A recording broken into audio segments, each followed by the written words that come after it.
Thomas Edison, Richard Branson, John F. Kennedy, Mozart, Michael Jordan, Will Smith. That sounds like a list of highly successful titans in a variety of vocations. Why is it that we rarely hear that they have or had ADHD? And you know what we hear even less about? Serena Williams, Emma Watson, Mel Robbins, Whoopi Goldberg, Agatha Christie, Erin Brockovich, Cher. Yeah, the successful women navigating ADHD. And that's exactly why I started this podcast, ADHD for Smartass Women. I'm your host, Tracy Otsuka. I'm a lawyer, not a doctor, a lifelong student, now a coach. I'm also the creator of Your ADHD Brain is A-OK, a system that helps people like you figure out what they should do with their life. And we're here today to talk ADHD, your strengths, your symptoms, your workarounds, and how you proudly stand out instead of trying to fit in. I credit my ADHD for some of my greatest gifts. And you know what? I spy a happier life for you too. So without further ado, a shiny new episode is starting now. Hello, I am Tracy Otsuka. Welcome to episode 92 of ADHD for Smartass Women. If you're a regular listener, you know that I chatted with 3 women last week that had just completed my 6-step system called Your ADHD Brain is A-OK. This is the program that I built off of my patented cartography system to show ADHD women how to fall in love with their ADHD brains and figure out what they're meant to do with their life. We call it A-OK for short. ADHD is completely misnamed. We don't have a deficit of attention. We actually have a surplus of attention. We are interested in so much, which often means that we struggle with trying to figure out which of the many interests that we do have is actually the one that we should pursue. What A-OK does is work from the inside out. Most systems, coaching programs, personality tests, think of the Myers-Briggs or Sally Hogshead's Fascinate test, the Enneagram. You have a list of categories or types, and then you figure out which one you fit into best, right? With A-OK, we do something different. We work from the inside out. There's no place to fit in because I believe you were meant to stand out, and that the problem is you have lived your entire life constantly trying to fit into systems, structures, roles, and careers that don't work for you. With A-OK, we are going to figure out who you are, what's important to you, what do you value, what are your strengths, passions, superpowers, and purpose, and then you build your life around that.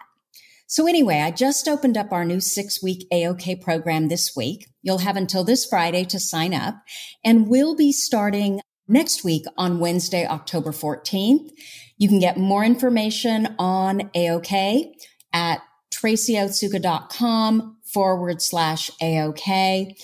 And if you're looking for more information about the foundational elements of the A-OK system, you can check out episode 76 of this podcast where I talk all about it. And I'll put the link to that episode and to information on A-OK in our show notes. And that's at tracyotsuka.com/podcast. So anyway, I digressed a bit. I interviewed 4 A-OK students for last week's podcast with plans to cut and paste these 4 interviews into one podcast. But I decided to hold one of the interviews back and use it instead in a full podcast episode. This guest and former A-OK student needed to have her own episode. She talks about trauma. She talks about never fitting in. She talks about giving up. She talks about thinking it was too late for her because she was too old. She also talks about A-OK and ultimately falling in love with her ADHD brain. I love this episode and I adore this brilliant, incredibly special human. And I know you will too. So here we go. I'd like to introduce you to Isabelle Baker, who is joining us from Lakeland, Florida. With over 25 years of business development, C-suite partnerships, and enterprise training, Isabelle is now her own CEO. Today, she combines her professional experiences along with her love of problem solving, listening to understand, and relentlessness to serve her clients whom she loves to see succeed. Some of her best successes are personal, though. She is passionate about helping children in the foster care system and looks forward to being a coach to those who age out. Her best icebreakers include knowing how to catch baby alligators by hand. I wonder how the mommy alligators feel.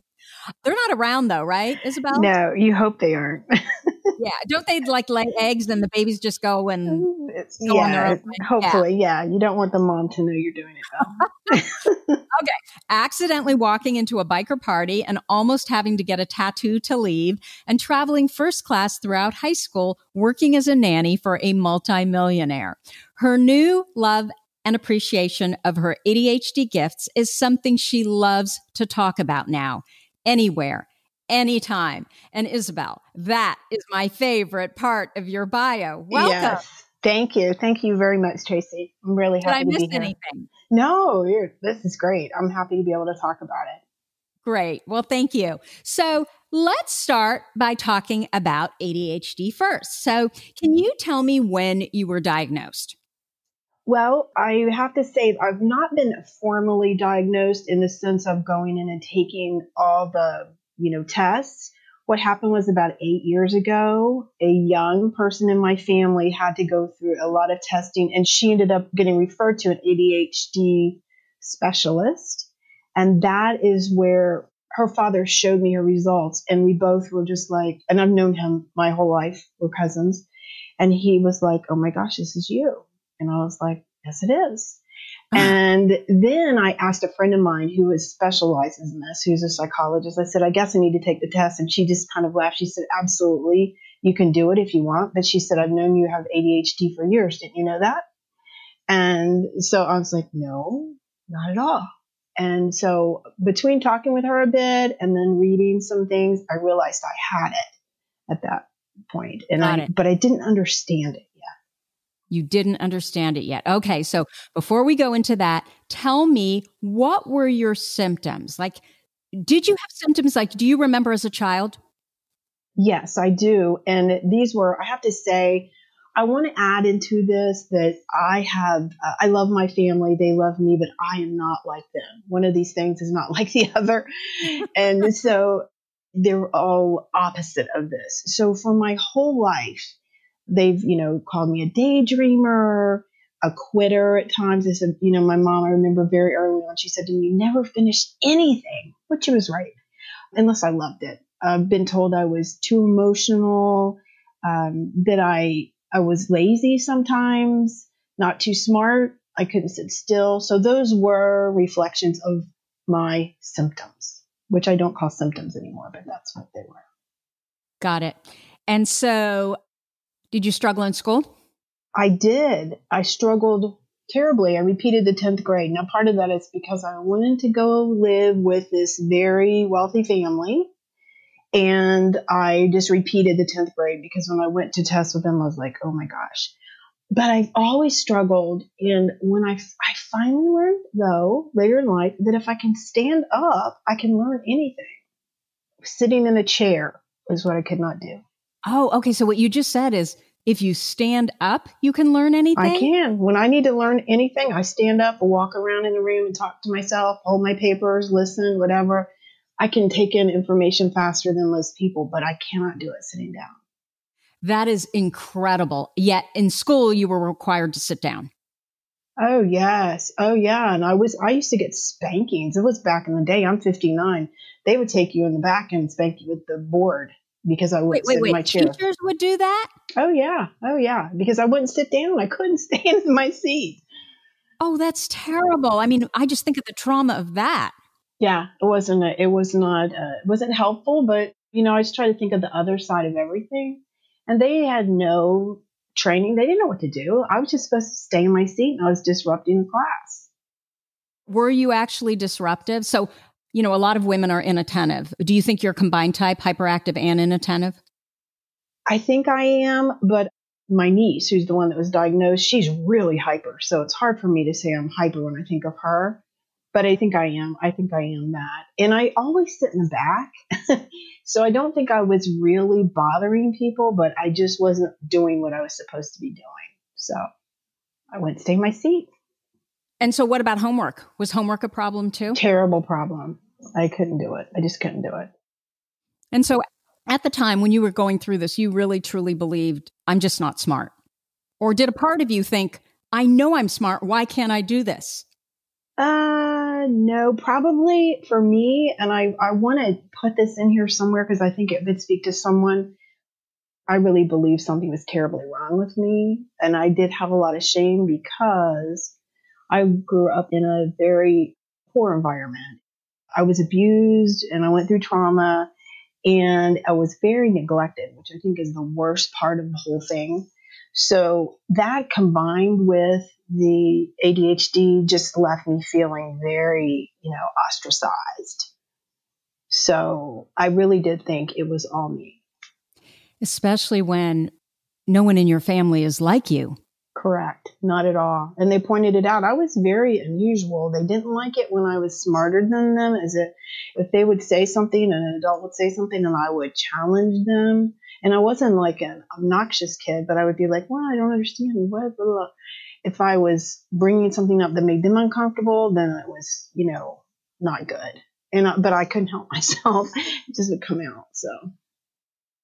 So with hindsight now, was there anyone in your family, a parent or sibling or, obviously there was a cousin with ADHD, but did you see it anywhere else, like in your immediate family now with hindsight? Possibly my father, but I'm not sure. My dad and I were very close, but we were separated when I was young, mostly by the court system. So I didn't get a lot of time with him when I was young. But he and I became very close as when I was older. We could get to each other. And I think he may have had that, but otherwise, no, not at all. So you always felt different than others? Always. Did you also struggle with social problems? Very much, yeah. I think part of the environment that I was living in made me very awkward and uncomfortable, because I was being traumatized and I was not being nurtured and I wasn't being raised. So I probably, I looked like an outlier in some ways and probably behaved that way.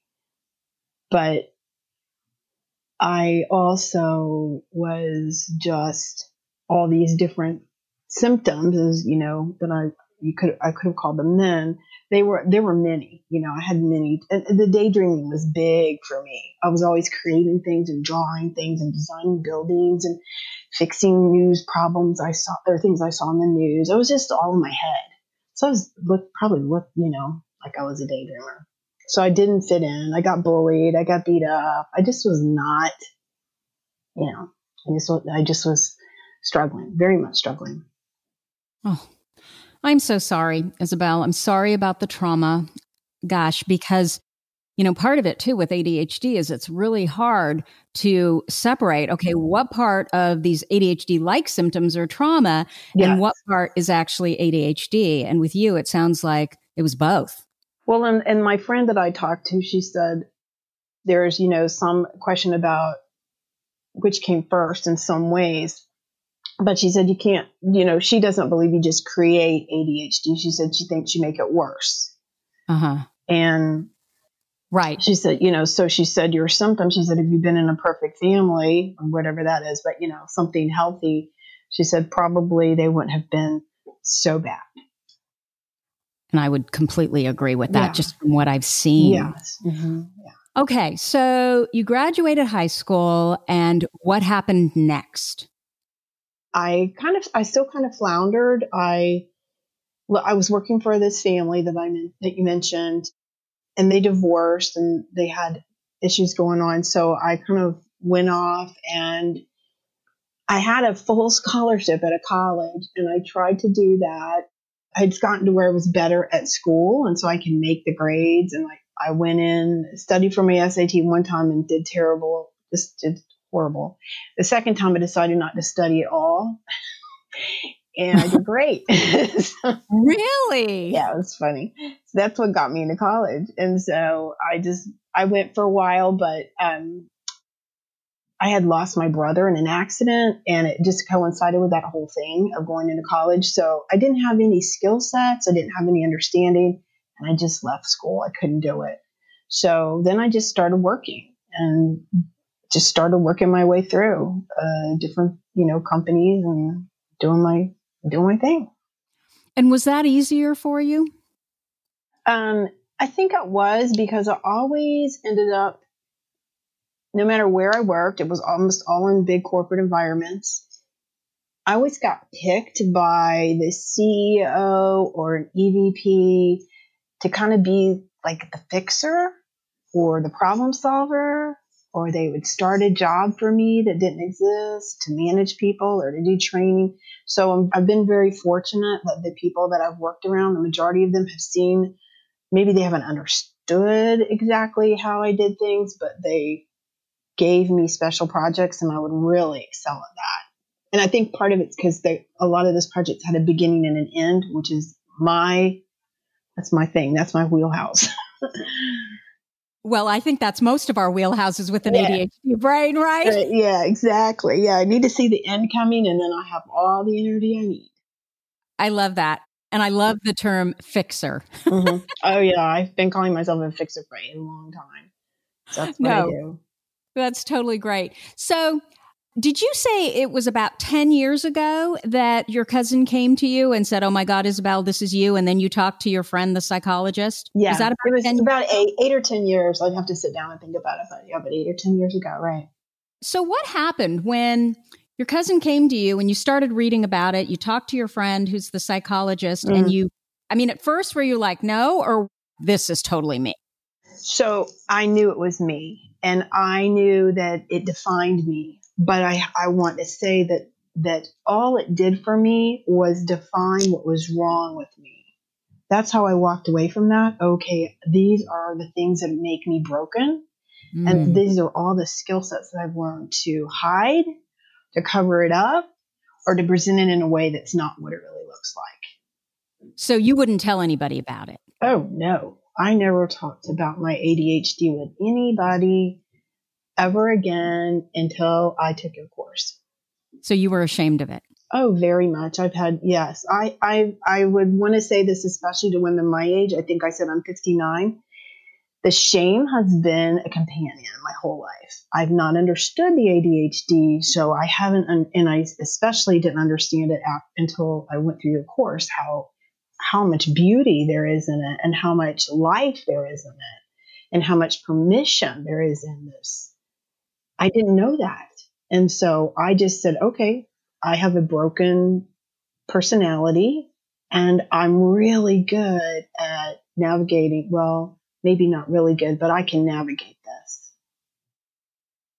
So you felt like you were broken, but you were really good at just kind of navigating through it and making people not think that, it was there and that it was even a problem, or you just didn't talk about it. Right. Like, a great example is not being able to sit still. That doesn't look good in a corporate environment.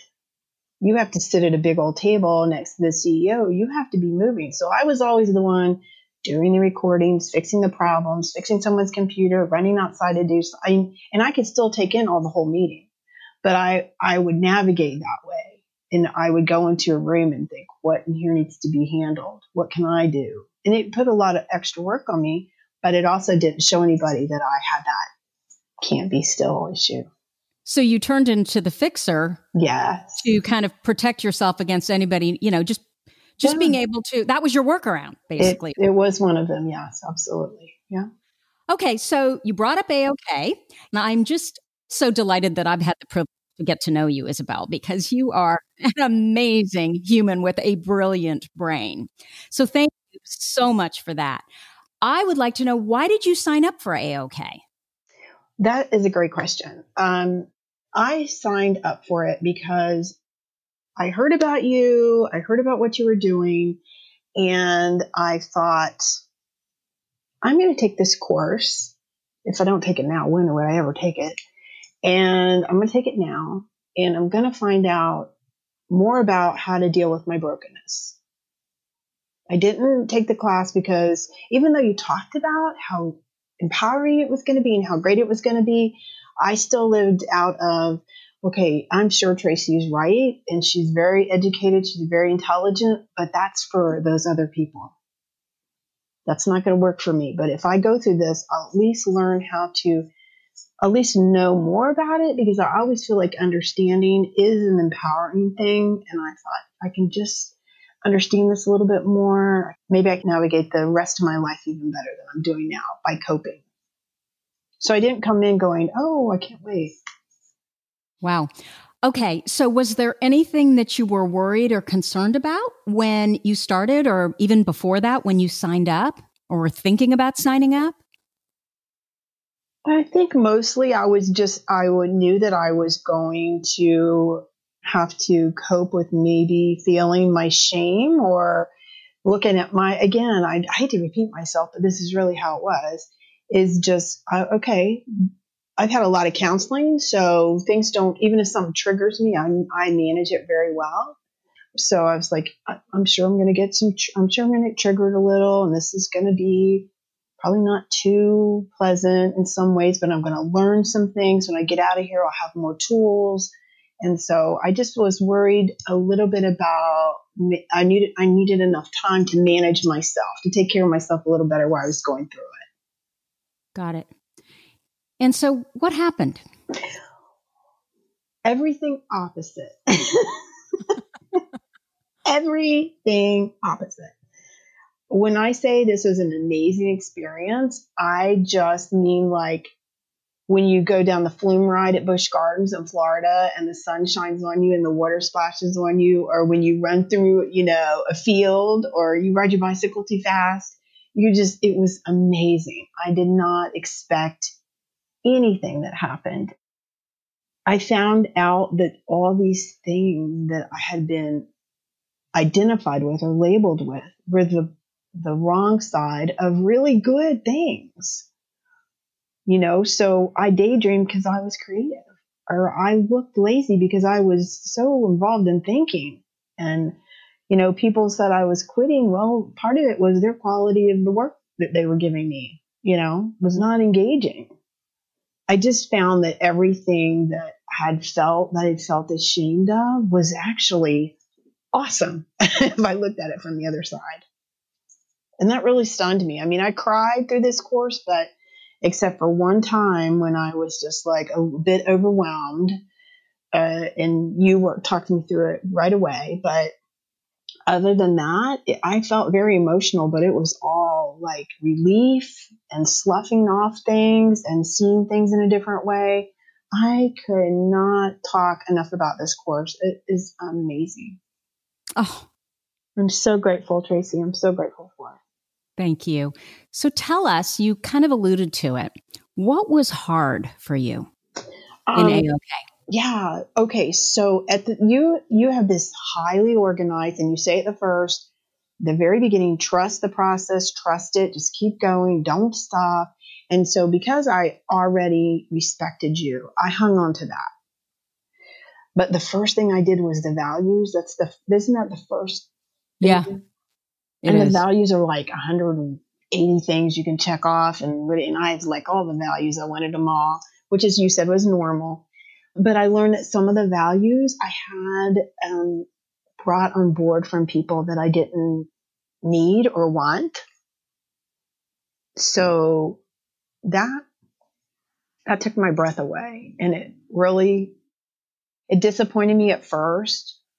But then you worked us through the process where we learned our own values. And real quick, one of the values I've always had is I don't own a lot of things. I'm not a person who carries a lot with me. I've had a home and all the furniture and everything, but I've let that stuff go easily and made changes in my life.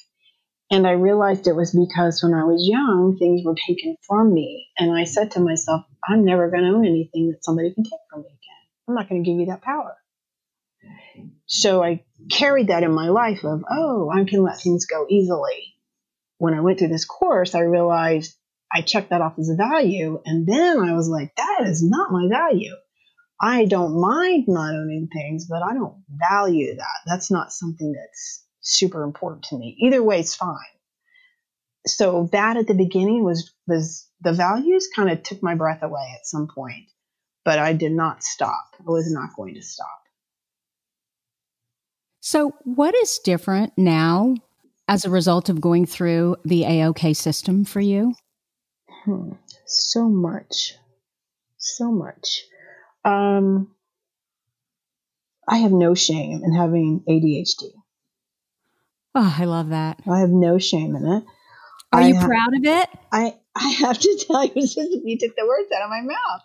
I am proud of it because it is a gift. It is a gift.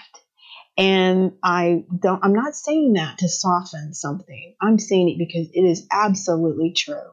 It is how I help people. It is how I make people feel comfortable. It is how I create things. It's how I learn. I mean, it is how I think so quickly. I think ahead of people a lot of times. And when I speak, I'm ahead of them. They're like, what? And it used to be that I was like, people would say, you're butting in or you're not paying attention. No, I think quickly. But that I've been learning anyway how to harness that. But everything that I thought was bad, I've learned how to see it in a really positive way. It has changed my life.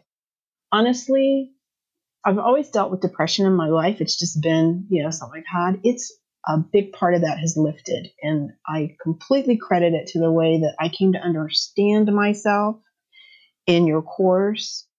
And I can't overemphasize how important it is for any woman who has ADHD to give themselves the time and invest in themselves to try to go through this course. It's just amazing. Oh, that gave me goosebumps. The fact about the depression lifting. Oh, yeah. I think for so many women, they don't even know they have ADHD, right. but the first diagnoses for women is always depression and anxiety. Yeah. And in so many cases, the depression and anxiety is because of the ADHD. So if you can work on the ADHD, and you're not even on medication for it, right? No, I'm not. Yeah. And I mean, that's just a piece of it. There are so many things. And for some of us, like me, it doesn't work anyway, so I can't use them. But that's just a piece of the whole puzzle. There are so many other workarounds. And I really believe that the first one is understanding how your brain works and learning how to appreciate the strengths that it has. Oh, yeah, it is. I wish that your program was a program that counselors would use or recommend, that therapists would recommend to women who have this, because it propels you. I don't know, there's just something beautiful about it. And it's partly because you're doing your own work. And so you're in charge of your own work and your discoveries come through you. But the way that you've set this, like it's literally a map, and you're following this trail. I almost felt like it was a scavenger hunt, You just, you're just going from point to point. And who knew that I had superpowers or a passion or a purpose? A lot of my purposes felt like survival. And I look at this for anyone who hasn't taken our course yet, you end up with this report. It's one page and you create it, and it's easy to create. And it's so, I wish I could think of the right word. It just fills you up. You feel like you are where you're supposed to be, and you get to be who you want to be, because now you understand the confusion. Who you are, right? Yeah. It's so simple, but it's so beautiful. So I have my report, and it hangs up on my desk. And it hangs up on the wall in my bathroom. So I look at it in the morning or at night. It's just hanging there. And I had purposed when I finished this course a few months ago to go back through it in October, because there are a couple of things I think that I'll probably fine tune. But it's just beautiful. I'm so grateful, Tracy. I'm so grateful. Thank you. Well, thank you so much for all your kind words and for allowing me to work with you. But I'm